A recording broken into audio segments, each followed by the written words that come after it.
પૂર્વ જન્મમાં સત્સંગ થયો તો એનું ફળ આ જન્મમાં મળ્યું। જરૂરી નથી કે અત્યારે કથા સાંભળતા હોય તો અત્યારે ને અત્યારે ફળ મળી જાય।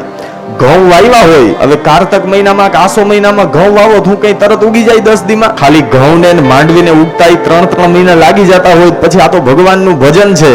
અત્યારે વાવ્યું હશે તો ક્યારેક ને ક્યારેક ઉગશે, એ વાત નક્કી છે। પણ કઈ વાવ્યું જ ન હોય તો દુષ્કાળ પડે ને, તો પેલા કઈ હંગરો કર્યો હોય ને, પેલા ઘઉં ભેગા કર્યા હોય, માંડવી ભેગી કરી હોય, દુષ્કાળના સમયે કામ લાગે।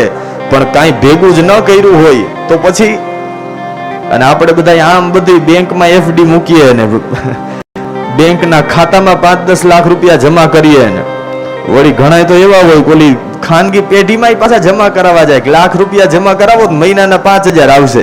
એ બધી ઉપાધિ કરીએ પછી આ એફડી હું કામ ભેગી નથી કરતા કે પછી જ્યારે મુશ્કેલીનો સમય હશે, પૈસા નહીં હોય ને ત્યારે આ ભગવાનના નામ રૂપી પૈસો મને તમને જીવાડી દેશે।